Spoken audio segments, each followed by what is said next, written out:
Okay, great. Okay, once again, we're going to be talking about the tenets of a godly friendship. So first, let's define friendship. What does it mean? The emotions or conduct of friends, right? The state of being friends. And it's also defined as a relationship between friends. That's the definition of friendship. So during our lives, we've all had phases of growth, right?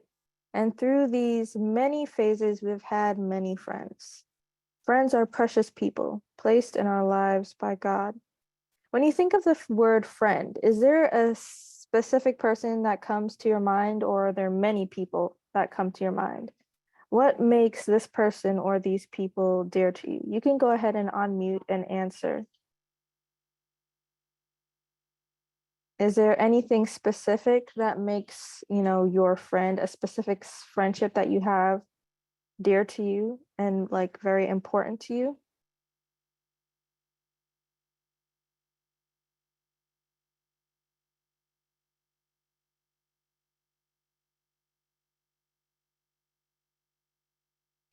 Um, Most times the friends are encouraging. Um, we have a lot in common, and I feel like I can be myself around that person. That's really what makes a big difference. I can just be me. Okay, that's beautiful. Yes, I agree. Some of the best friends are the people you don't necessarily have to filter yourself around. For me specifically, it's as an introvert, sometimes it can be hard for me to be around people, and I have a social battery, and sometimes it just quickly depletes when I'm around a lot of people. But my closest friends are the people who basically my social battery doesn't really apply to. I don't have to use my social battery to be around them. It takes literally nothing from me. Instead, it just gives me a sense of joy, and it doesn't leave me tired after being with them. It leaves me energized and happy and, just full of good feelings. So if no one else would like to share, let us continue.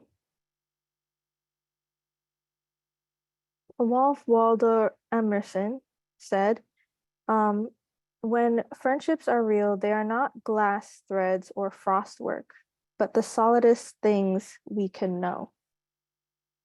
So let's talk about biblical friendships, right? Friendships in the Bible. The Bible is full of examples of friendships. Can anyone online name a few of these friendships? David and Jonathan is a Bible friendship that I would like say as an example. Yes, definitely David and Jonathan. Anyone else?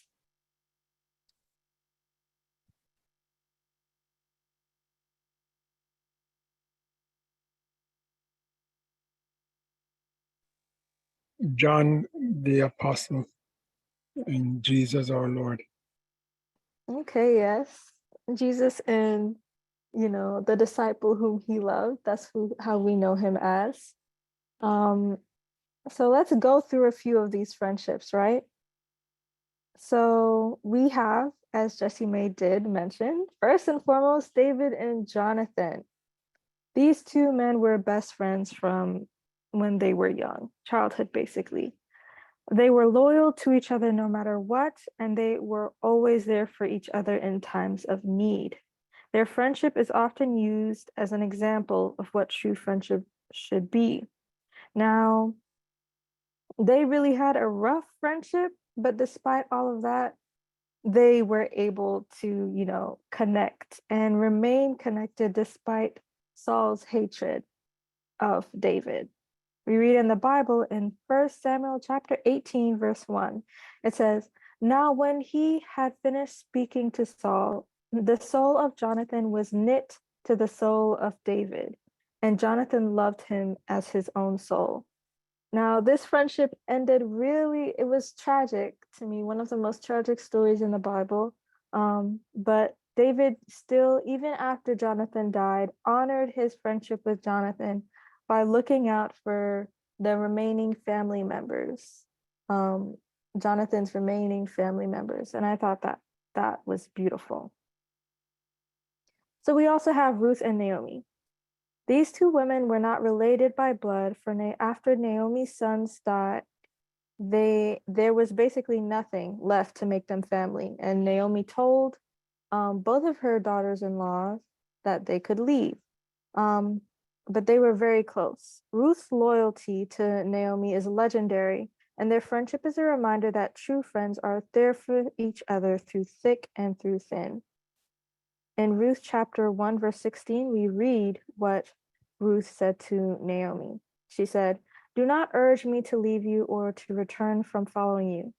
For where you go, I will go, and where you lodge, I will lodge. Your people shall be my people, and your God shall be my God."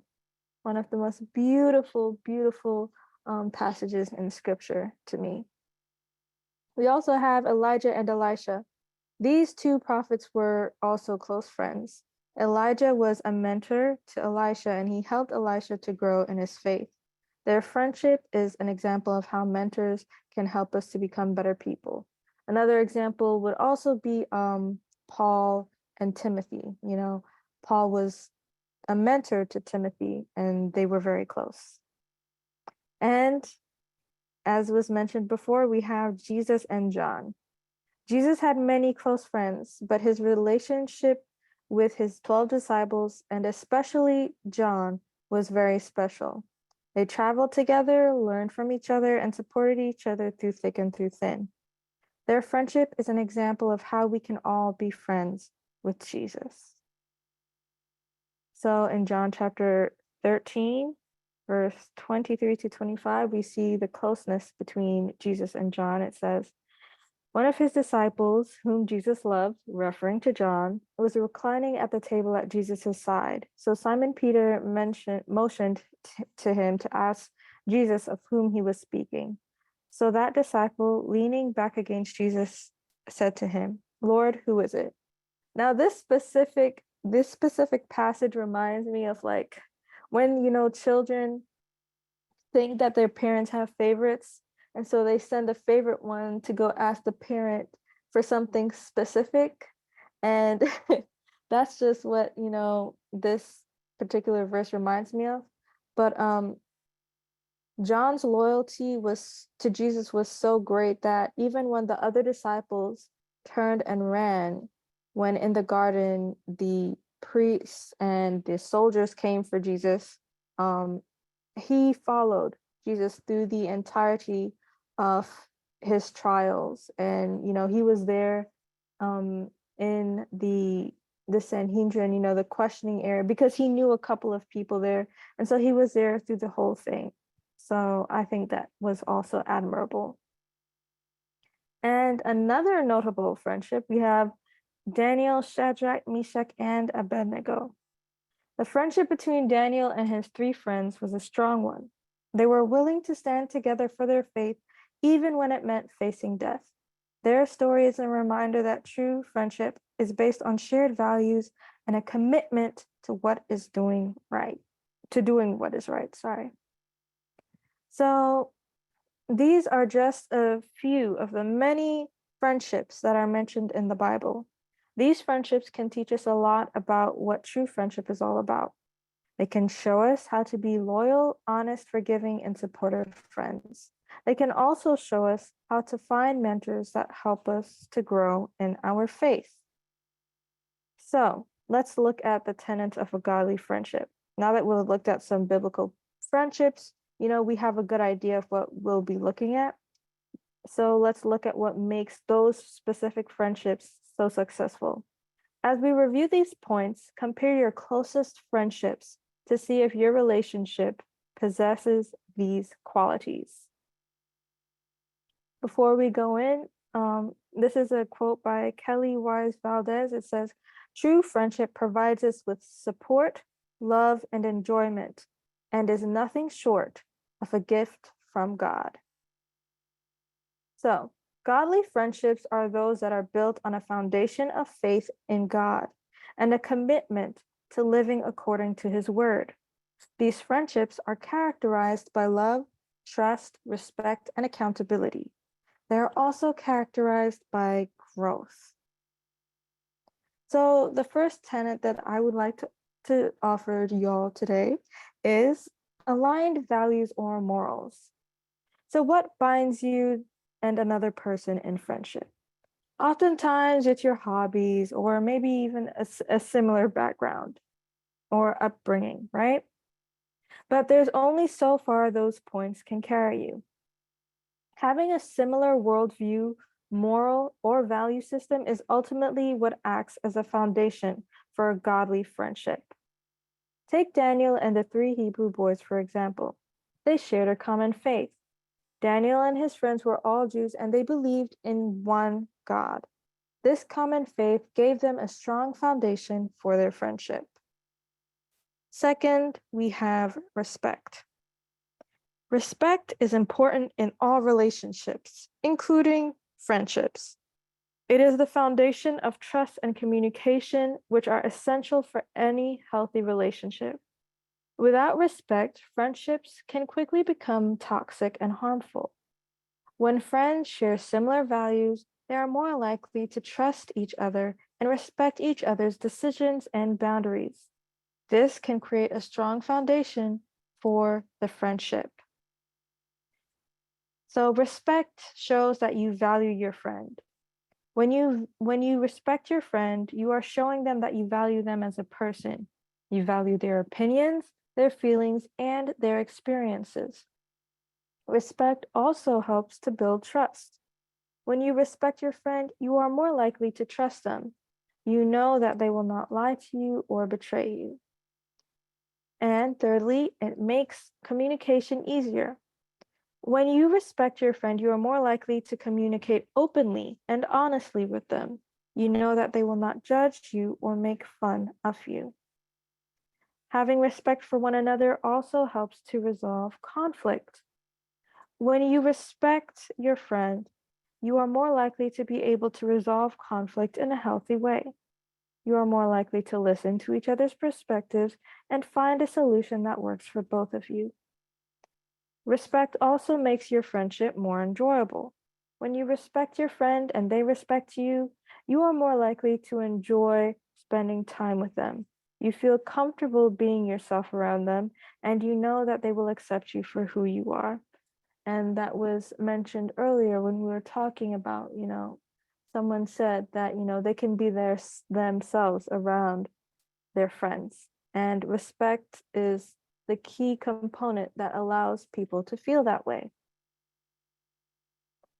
If you want to have healthy and long-lasting friendships, it's important to respect your friends.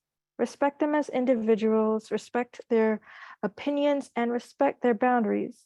When you respect your friends, you are showing them that you value them and that you care about the relationship you both share.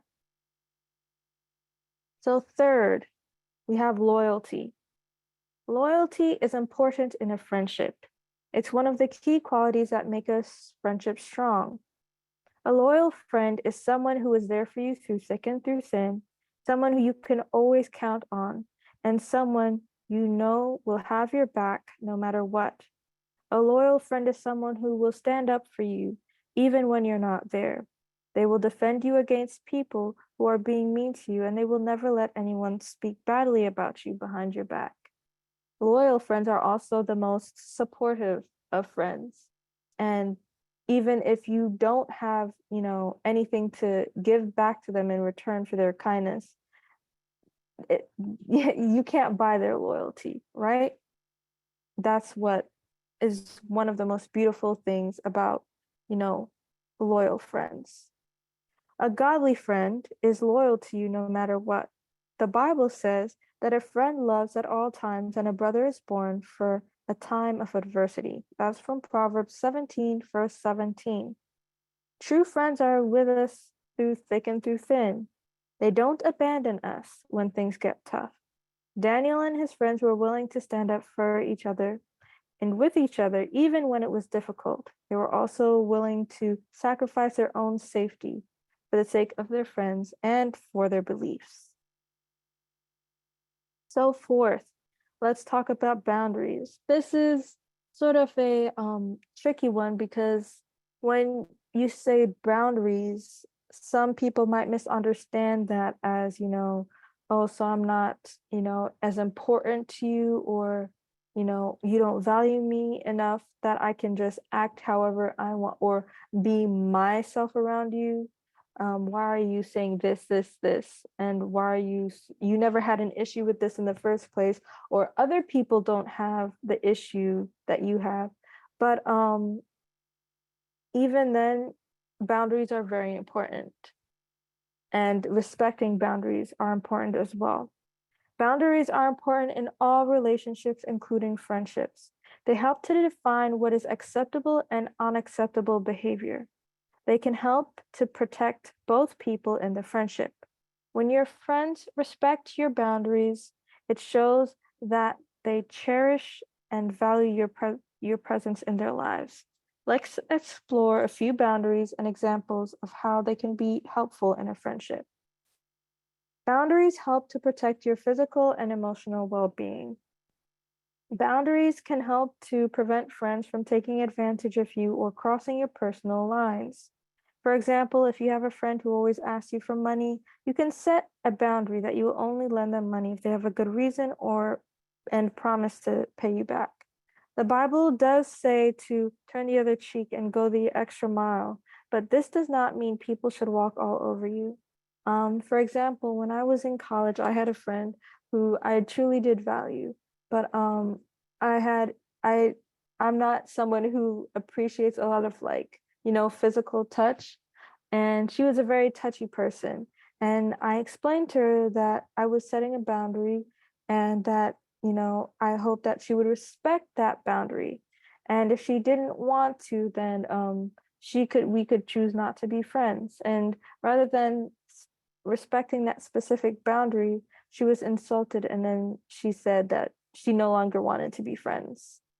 And it did hurt my feelings, but when people don't, allow you to make boundaries and don't respect the boundaries that you do make, then that means that they don't respect you.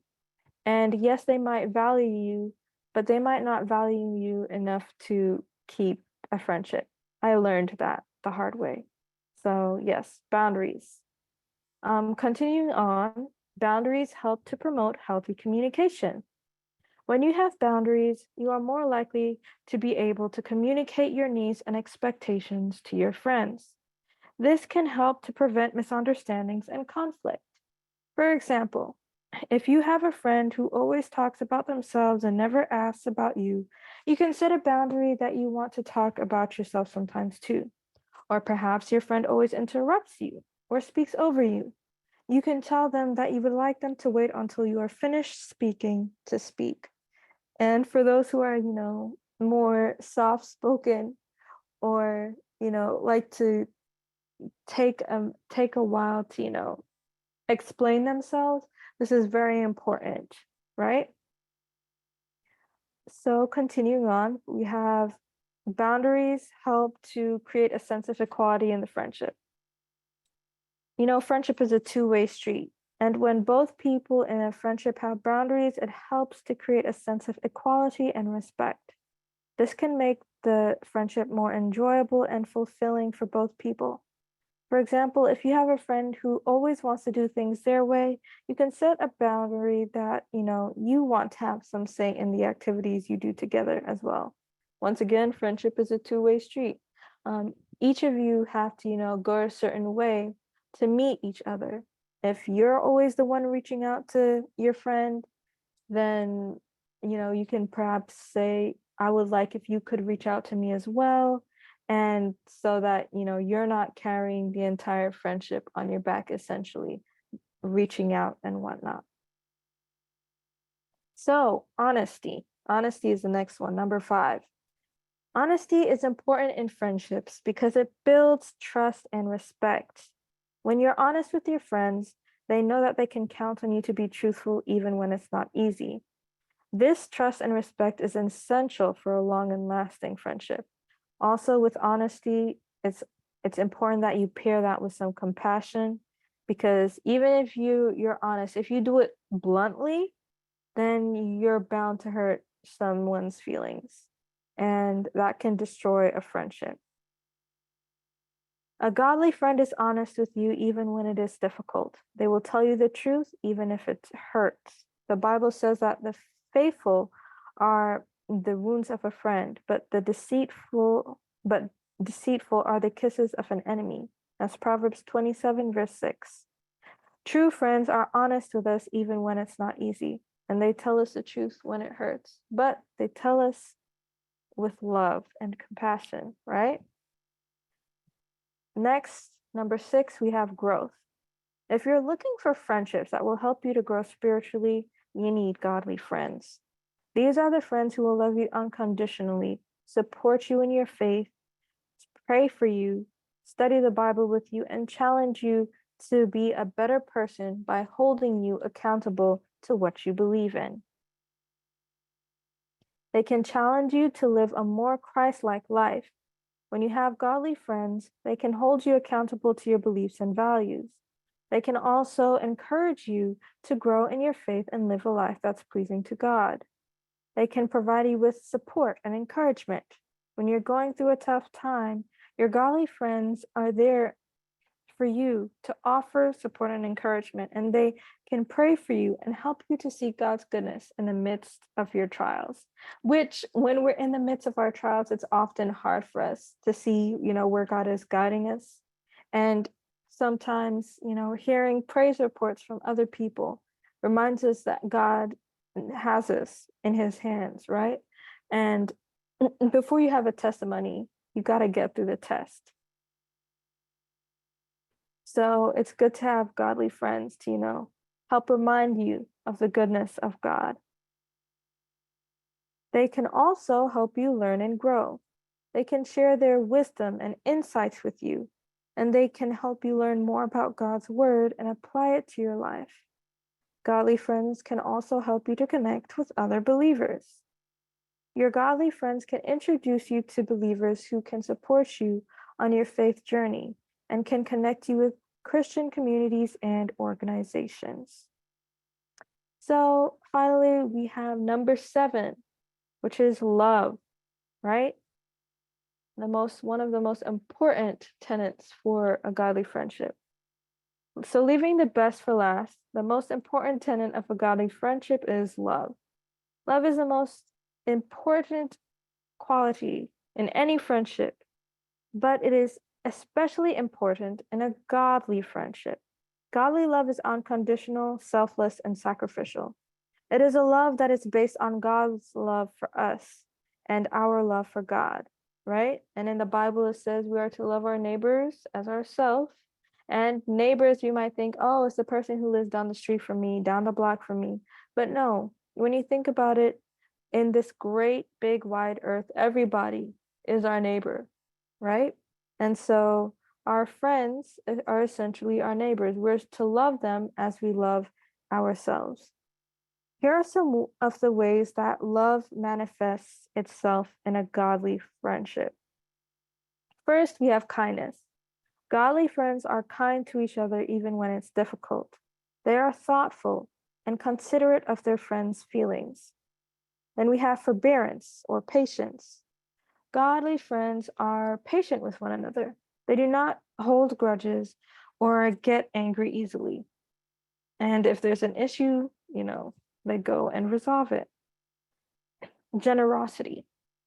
Godly friends are generous with their time, talents, and resources. They're always willing to help their friends in need. An example of this is in the parable that Jesus told in the Bible, where the man was fast asleep, and then one of his friends came and knocked down the door and was like, I have nothing to feed this traveler who came to visit me in the middle of the night. And even though I know that man must have been so frustrated and irritated, he got up and got his friend some food so that he could give it to the other friend who came to visit, right? And then generosity was also a huge part of the early church. Everybody shared everything with everyone so that no one went hungry. The widows and the orphans. Everybody was taken care of. And so there was a spirit of generosity in the early church. Then we have humility. Godly friends are humble. They do not boast about their own accomplishments or put down their friends. They are also willing to listen to reproof when it is offered. And then we have trust. Godly friends trust each other. They know that they can rely on their friends to be there for them no matter what. We also have respect, which we covered earlier. We have respect that allows you to, value your friends' opinions and feelings. And then we have joy. Godly friends find joy in one another's company. They are happy to spend time with their friends and share in their successes. And there's finally peace. Godly friends have peace in their friendships. They know that they can trust their friends and that they are loved unconditionally. And these two final ones are very important because even though, a lot of worldly friendships can have respect, right? And they can have trust, right? But how many of them always have joy and always have peace? That's rare. Why? Because joy comes from God. Peace comes from God. God offers to his children peace that passes all understanding. And it's our privilege to be able to share in that peace with each other in our friendships. Elie Wiesel said, "Friendship marks a life even more deeply than love. Love risks degenerating into obsession. Friendship is never anything but sharing." And when she wrote this, she's talking about the worldly type of love because, godly love would never do that.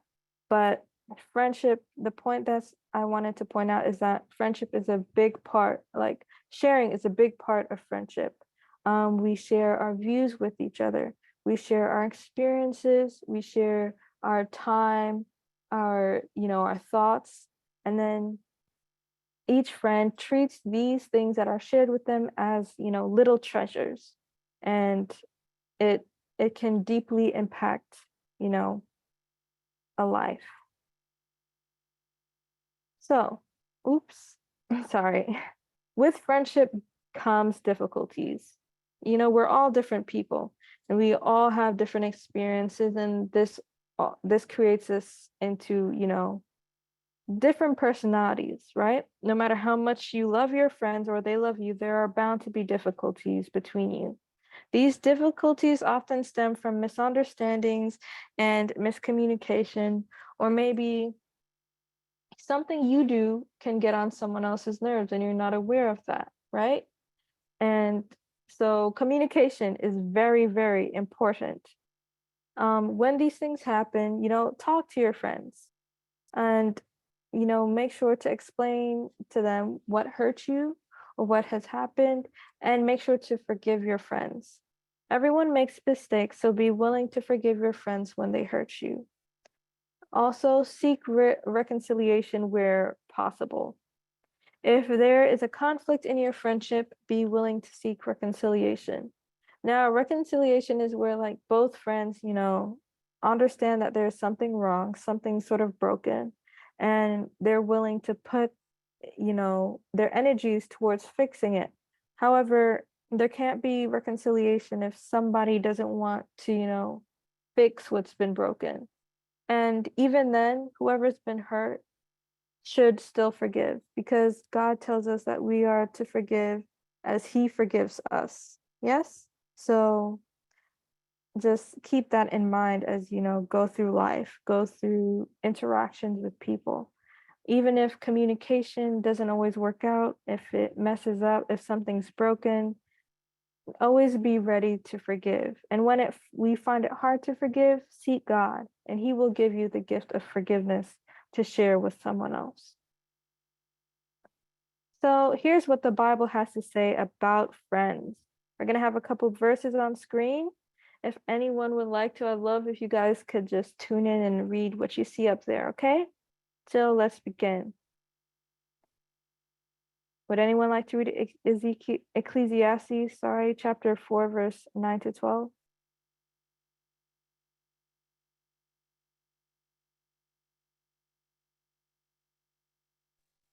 Okay, I'll read it.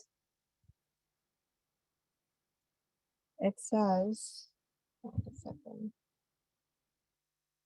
Two are better than one because they have a good reward for their toil.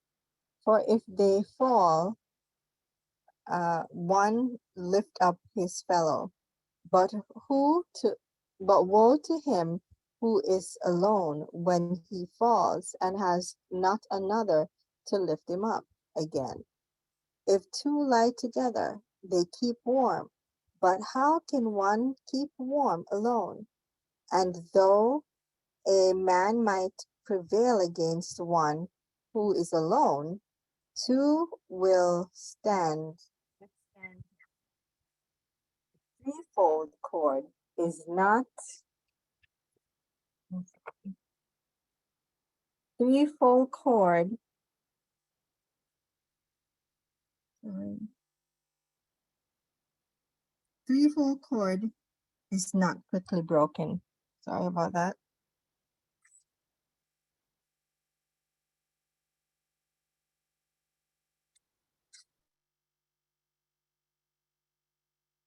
Thank you so much for reading. Would anyone else like to read the things on the screen?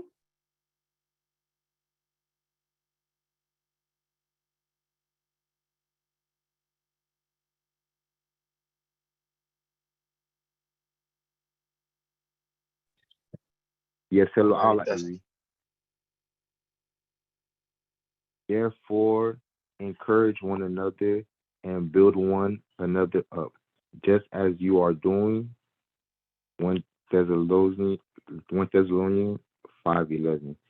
Love one another with brotherly affection. Outdo one another in showing honor. Romans 12:10. Thank you so much. Okay, this is the final set of verses. Would anyone like to read? I'll read those, Livy. Faithful are the wounds of a friend. Profuse are the kisses of an enemy. Proverbs chapter 27 and verse 6. Oil and perfume make the heart glad, and the sweetness of a friend comes from his earnest counsel. Proverbs chapter 37 and verse 9. Thank you so much. Before we continue on, I do want to point this out because I didn't think that we'd have enough time to, touch on this, but I want to mention this. The Bible does say, when they talk about, you have to be careful not to be unequally yoked, right? A lot of people think about that in regards to marriage, but think about it in regards to every single relationship in your life, especially friendships, right? You hear a lot, birds of a feather flock together. Show me your friends and I'll tell you who you are, right? Friends have a great impact on us, especially when we respect them, especially when we love them, right? And as people, man was not made to be alone. We weren't made to be alone. This is why we have friends, we have comrades, we have close people who are close to us, to even if they're not related to us, or they're not family in any way. These people, we can often have, life-changing bonds. So you have to be careful which friends you choose. In the Bible, um, there are several friendships that ruined people's lives. We have Rehoboam. Um, he listened, that was Solomon's son. He listened to his friends, and they told him to tax the people more, while the elders told him to, relieve the taxes. And because he taxed the people more, essentially Judah and Israel, broke off, because before they were all one country. And so the country that his father had worked, Solomon had worked so hard to, build up and enrich, he basically destroyed because he listened to his friends, right? So that's really sad. But when making friends, be sure to ask God, can this person be in my life? If this person's not supposed to be in my life, then please remove them, remove their influence. And also pray for yourself that you are a godly influence. Because even if, you're only acquaintances with someone, someone else might consider you to be their friend and might, value and respect you the way that, you would a friend. And they might be looking to you for godly advice, for godly influence.